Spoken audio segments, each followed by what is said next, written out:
Okay, so I've been tasked by Anthony to talk to you today about open access scholarly monograph publishing in humanities and social sciences, and in particular about some of the research that we've been doing as part of the OAPEN-UK project. For those of you that don't know what the OAPEN-UK project is, it's funded by Jisc and the Arts and Humanities Research Council. It's a 3 to 4 year project where we are collaborating with publishers. We've got 5 publishers and we're just about to welcome our 6th OUP on board. And the project is really looking at all the issues around a transition to open access. So what the changes would be required, the cultural changes and all of those sorts of things. And the idea is that we're sharing all that information as much as possible to support different stakeholders in making informed decisions. So this is a very quick overview of the project. I'm not going to spend much time on it, but we're trying to address 3 different research questions. How the policies, processes and mechanisms will change, so it's very practical focused, and that's very much part of our research programme. We're looking at what the measurable effects of open access are, so we're looking at the usage and sales data of open access titles in comparison to a control group of non-open access titles, and that's a 3-year pilot. And we're also looking at how the perceptions and attitudes of those involved in the pilot, so the authors, the publishers, the research funders, for example, change throughout the project, and we'll be providing all of our information on the website available under Creative Commons licenses. So one of the work packages that we're currently doing is publisher work interviews, and the idea is that we talk to around 8 to 10 different publishers, looking at open access policies, and then delving a bit more into some of the practical issues around workflows, processes and systems. So I have to add a little caveat in that we haven't finished the interviews because that little bit called summer got in the way and everybody went on holiday, unfortunately. And so I am going to be presenting to you today a subset of information, and what I've done is I've focused primarily on university presses and the larger commercial publishers as opposed to the born open access publishers that we're also interviewing. I'm hoping that some of the insights that I'll be sharing will probably seem like common sense, but sometimes it's quite useful to articulate those so that you can think about how you might address them within your press as well. So I've kind of crudely split them into 3 areas: editorial with a little bit of legal thrown in, also sales and marketing, workflows and systems, and then I'm going to just do a quick sort of lessons for us all of what we think we can pull out from the research so far.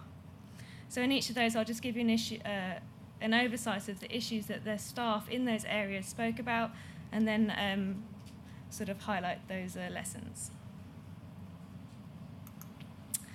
Okay, so editorial.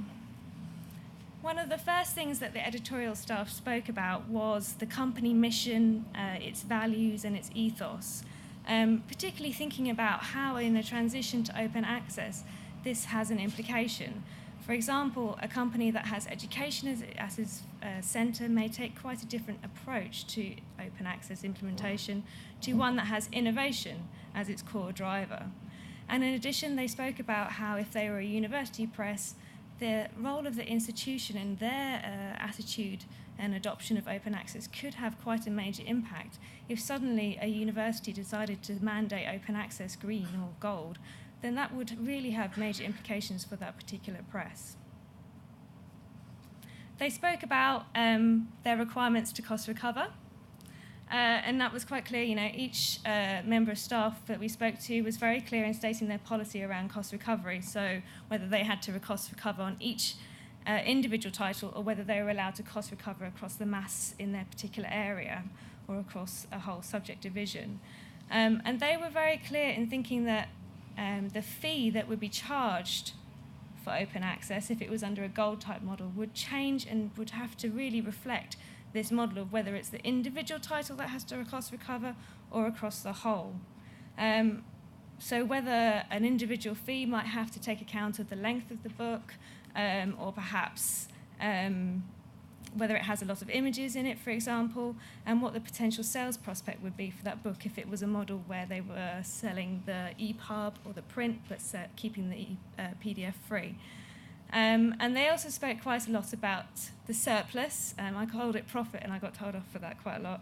That's made and their need to have that profit or surplus to ensure that they are covering the overheads of the editorial staff, the sales and marketing team, the activities of the publishing house. And whether that should be included in an open access fee or whether that should be part of what they're trying to cost recover through additional sales of different formats. One of the best things about the editorial staff was that they spoke about the years, perhaps lifetimes, tending to their authors. Sometimes they said that they can be talking to an author for over 20 years before a book actually comes to fruition. And they reflected about how in a gold model, with a different funding requirement, there might be much more pressure on the author to actually complete something in a tighter timescale. And they thought that perhaps might not be such a bad thing. And it might actually foster the adoption of shorter form monographs such as the Pivot, or perhaps even change what the format of the monograph will be, perhaps merging more towards journals, for example. Timescales was very important to editorial staff. They were aware of their drift that their authors had. But the thing that they were picked out here was that authors need to know in time what's going to happen in a change if you're going to move to open access. They particularly pointed out the fact that something that an author publishes now or publishes 2 years down the line must not be restricted from submission to the ref. And if the ref had a mandate or if there was a particular mandate released that everything had to be open access, then they were very worried that their authors would get very concerned about it. And therefore the policies and processes that the research funders, the publishing house itself, the institutions, etc., had to put in place to support an open access model would have to really think about this and possibly build in some flexibility for a title that might change from being published under a traditional process to moving towards an open access model. Costings. It sort of differs in each and every company, but the majority of them said that they had to do costings at the very beginning of the proposal and as they approached the approval stage. And there was a general sort of uncertainty about how authors would get the funding if it was a gold model and how that would impact on them trying to cost the book, and what model it would be. And so they just felt very unsure and uncertain about this area. Quality and selection. Editorial staff spoke about prestige and quality associated with their brand and their company. And one of the critical factors that they were talking about was their role in terms of fostering the author from the conceptual stage all the way through to completion, and of course the reviewing process within that house. So how the reviewing process would improve the quality of a monograph. So when it came to discussing open access, they felt that if the model was that the institution was deciding which title was going to get funded, that this would actually be taking the control away from the publisher and putting it into the hands of the institution, which might introduce some bias. So they thought that perhaps the publisher was much more neutral in terms of selecting the titles and making sure that they were quality assured, whereas if you put it within the institution to decide which title was going to get published and is essentially funded, that there would be an impact on the quality. So that was quite an interesting one. Contracts and legal. Yes, there was quite a lot of discussion about contracts and legal from the editorial staff, although many of them did say that they don't particularly get massively involved in any contractual negotiations, leaving that to the legal teams if they exist. But there was the need to think about changing the standard license to publish, if that's how they do it within the publishing house, and also the need to think about how different types of open access models might impact on that license and the adoption of Creative Commons. They spoke quite a lot about how the contract would have to be flexible, again, perhaps because an author might suddenly get funding later down the line in terms of when they're creating their book, writing their book, and also in terms of how the open access model might affect royalties and how authors might react to a different model where they might not get any royalties. So that differed quite dramatically in the different subject areas, with some humanities editorial staff saying that royalties weren't a particular issue, but in some other areas they were quite a big issue. Another issue that came up for editorial staff in terms of contracts and legal was around images and image subsidies, so where the author provides the publisher with a subsidy to cover the fact that they want to have a lot of images in their monograph. And I think this also exists in the journal area as well. And there's a sort of a bit of uncertainty around how this would work and the issues around Creative Commons licensing for all those images. What's about green? One of the things that I picked up very strongly from the interviews is that all the editorial staff thought very, very particularly around open access. They all thought down the gold APC route. Hardly any of them thought about green models or the other types of models that are being explored within the open access monograph arena at the moment. So perhaps the journals market is kind of clouding the monograph area. And the last thing that editorial staff raised was awareness. They spoke about within the teams how they get to know about open access, how they have different training sessions, seminars, discussions, and how these are really critical to their understanding, making sure that all the staff realise why open access is important and have the ability to respond to potential questions from authors. So, that's what the editorial staff said. This is a slide from our survey in 2012 of HSS academics. And it shows that marketing and promotion and distribution and sales are linked as the most valuable service that publishers can provide. So we'll move on to sales and marketing now.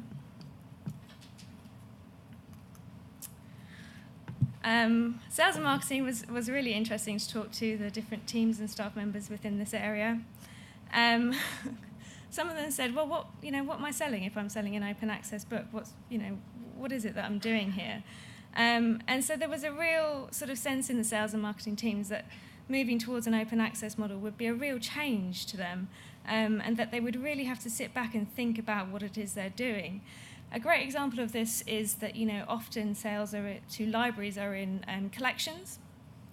So one of the sales staff was saying, well, would I include the open access titles in the collections?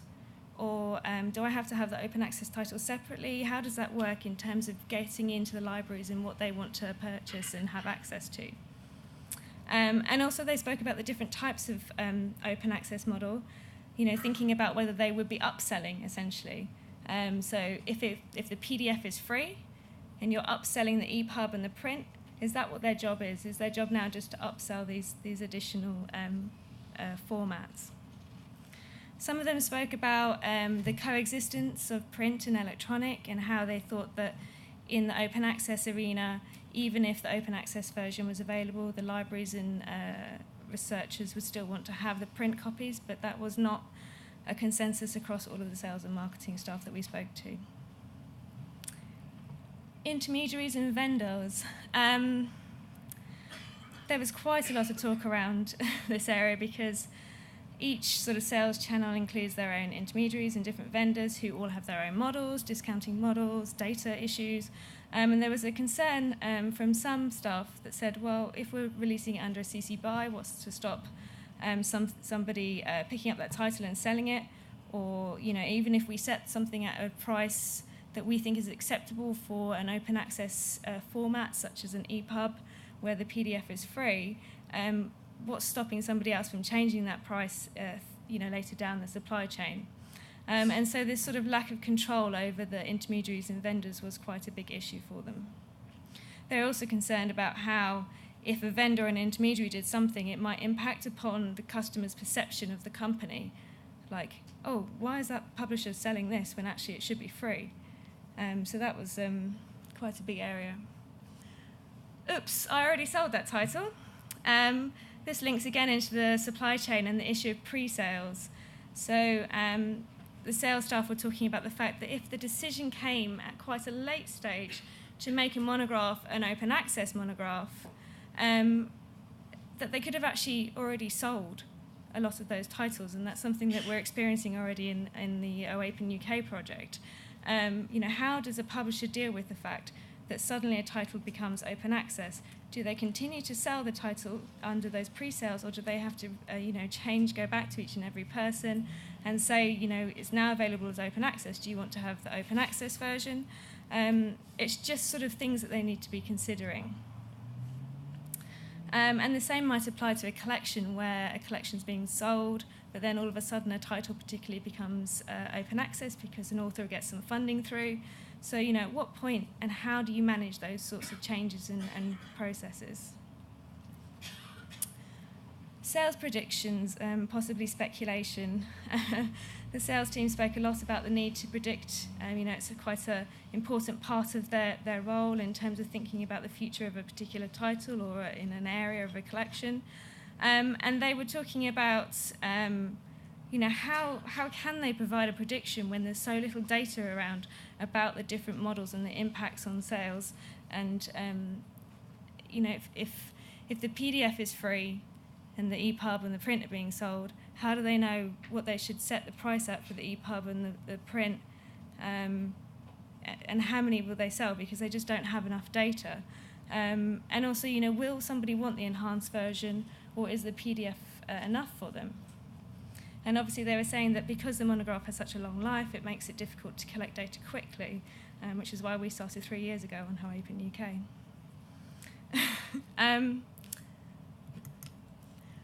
Why bother? We've got the money. So some staff did say, well, what would be the point? We've already been paid. I don't need to promote this. There's no marketing need to do this. We've got the book. We've got the money. But luckily, other staff did say, well, this is actually quite a good opportunity for us to engage in a different way with authors, and just because it's been paid for up front doesn't change the fact that this is a book that's been published under our brand, and we need to be promoting and marketing it and making sure that that authors are treated in exactly the same way, whether it's an open access or a non-open access title. So they did talk about different ways to engage. Perhaps there was a feeling from them that they could just sort of change the focus of the sales and marketing teams to get them to promote and engage in different ways. And rather than focusing on selling, they could focus on services to authors that might actually support more authors coming back to them, or increase the visibility of the brand. But they did note that if you are going to move towards a different model for promotion of open access content, that you would have to have different measures by which to evaluate the success. So currently, sales revenue is the main method by which staff, evaluate the success of a title. But it might be that it changes towards a more usage-based program, where high usage might enable the publisher to charge higher OA fees, one of them suggested, or even attract better authors. Okay, so processes and systems, the last one. There was a lot of discussion in this area, as you can imagine, and so I've picked out 4 areas: in-house versus purchase, standards, adoptions, timing, and scalability. In-house versus purchased. This is about the fact that each publishing house has a mix of in-house systems and purchase systems, perhaps enterprise-wide. Oh my God, somebody just got shot. And there are lots of them, all interacting, or, and lots of the staff were talking about the fact that this system here is supposed to integrate with this system here, but it doesn't, and it's really frustrating. So what they've done is they've just built this sort of bolt-on system to go on top of their data system that matches into the finance and the sales data system, etc. So whilst a move to open access would, obviously mean that there would be changes in the system, it wouldn't be insurmountable, but the problem would be that it would be very difficult, particularly for those systems which are not built in-house and are owned by third-party vendors. The other thing that came up very strongly was for those systems which are global, essentially, so they're being used in their offices worldwide. What works in the UK may not specifically work in another country where the gold model isn't accepted or the green model isn't accepted, and so there was a lot of talk about how the systems would be able to work and the amount of work that would have to go into making those in-house and purchase systems support open access. Standards adoption. The bane of everybody's lives is, as Hugh said, that there isn't standardisation of standards. But they spoke about how some of them have been working towards unifying the system so that they release all different types of formats at the same time. And some of them have been doing an opposite, and how you might actually have to switch it over if you move to an open access model. You might actually want to delay release of a particular format if it was a green type of model, or a particular format you might want to do staged approaches. So there could be potential implications on that. They also talked about Isbns. Would that continue that you have the need to have an Isbn for every single format? And Onyx feeds as well. One of the major challenges I think that they identified was that a lot of the standards that they would need haven't yet been developed. So, there would have to be quite a lot of work within the publishing house and, across publishing houses to develop those standards. But even if they had adopted the standards, that doesn't mean that the third-party vendors would adopt them, and therefore there would always be this mixed model where you're trying to cater for all these different intermediaries and different vendors. Timings. In order for the systems and workflows to work, the input and output of data had to be done according to a schedule. The sales staff were very clear in stating that they needed to have, at a minimum, 6 months prior notice to know if that title was going to be open access. And the editorial staff wanted to know as early as possible so that it could feed into the development of the proposal and contract negotiations. And this isn't just in terms of completing processes, but it's also feeding into the sales systems, the finances systems, the royalty systems, all of those sorts of systems. So it's really thinking about how timing has an impact on the different systems and the process of a move to open access. And scalability is the last point that I've picked out from the interviews. It came out quite strongly in terms of something that they're doing now is probably not going to be scalable in the next couple of years.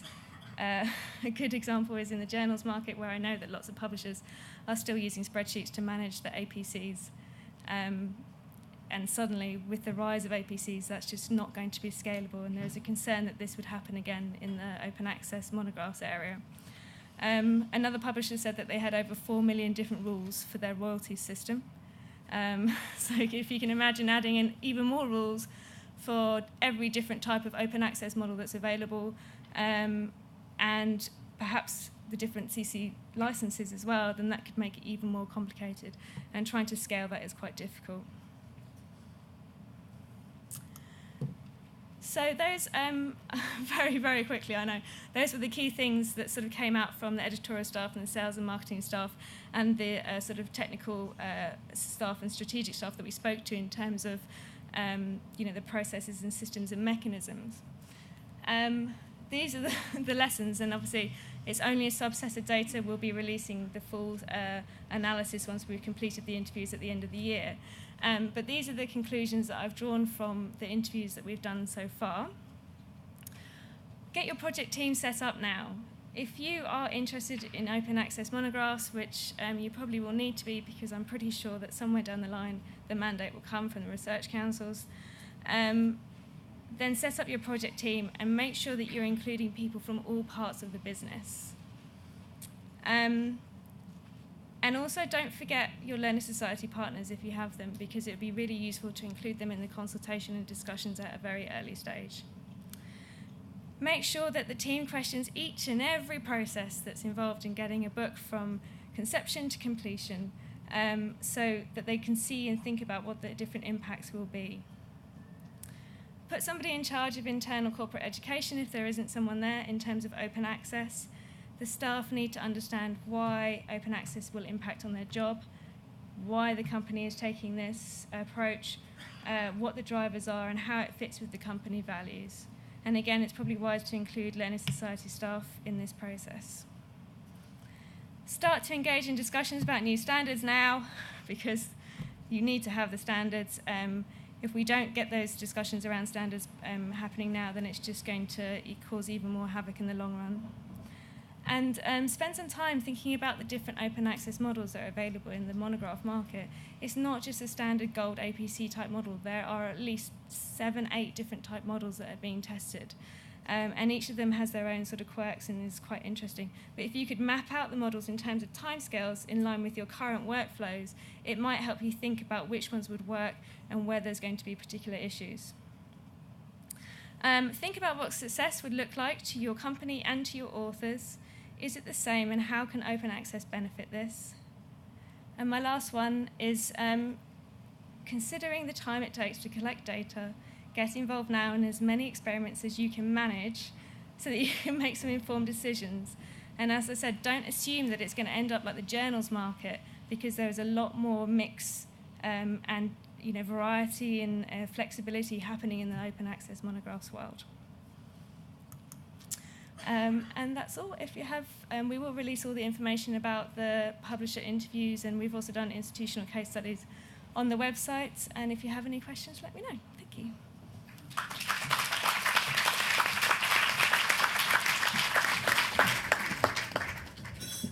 Okay, I think we've got about 5 minutes for any questions for any of the 3 speakers.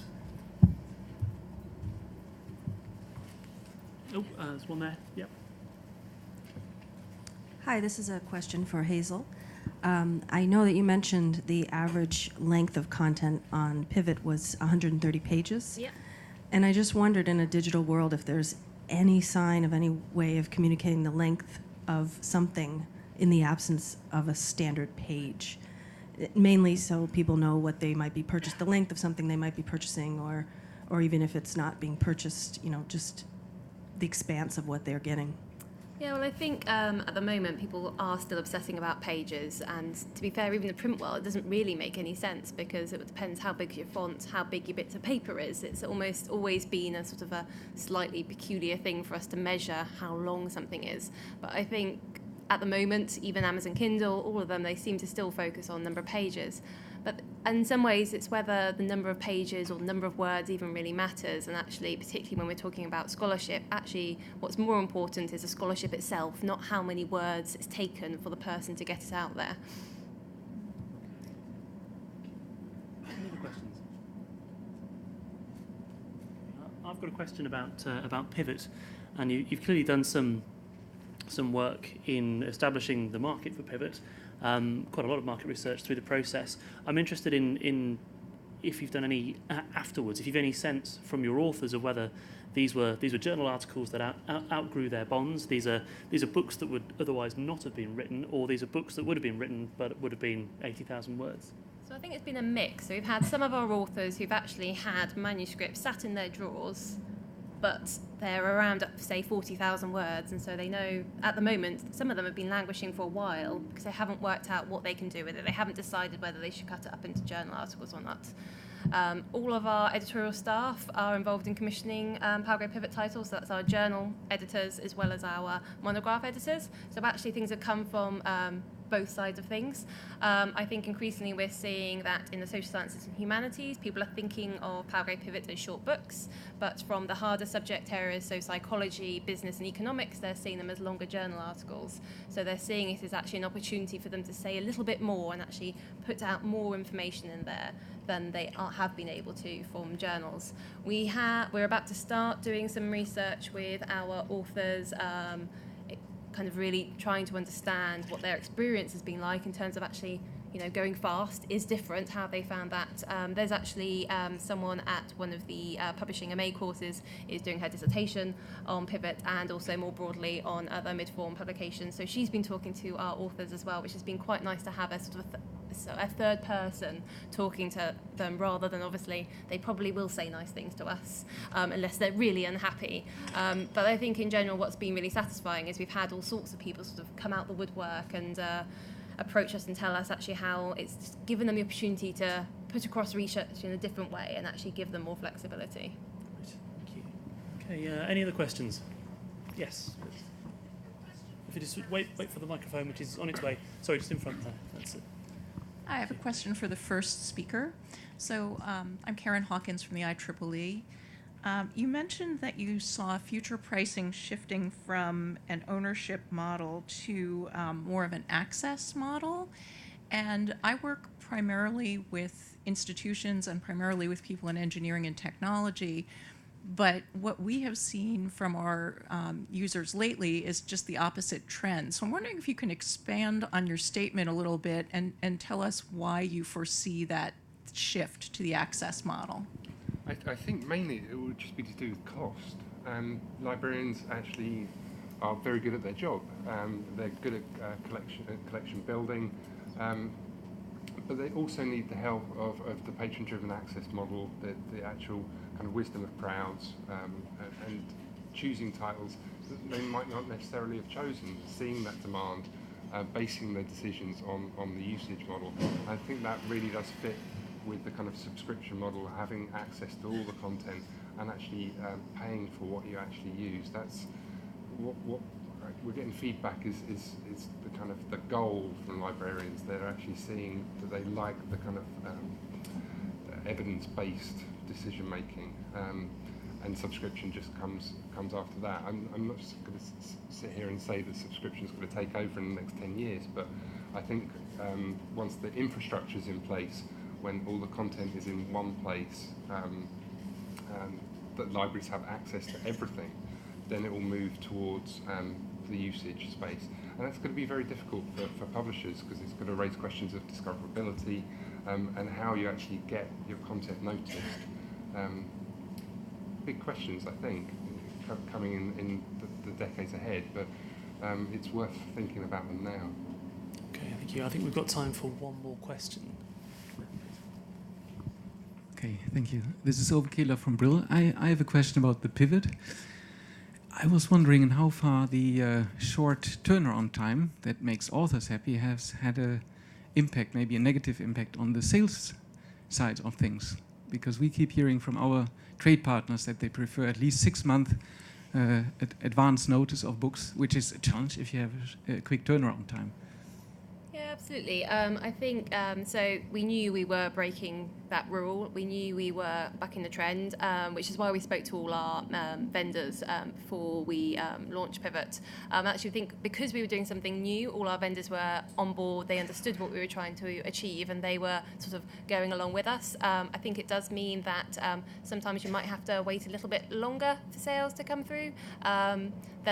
So pre-orders may look a little bit different to monographs, but I think that's also a case of the way that electronic publishing works anyway, that when we publish ebooks, we know we're not going to receive pre-orders so much as we expected in the print. So actually, I think it's more in terms of how the sales models and how things, like with PDA, and actually overall in terms of what type of model and actually what the revenue streams and what we expect in terms of what we expect in the first month compared to actually over, say, the first 24 months is evolving anyway.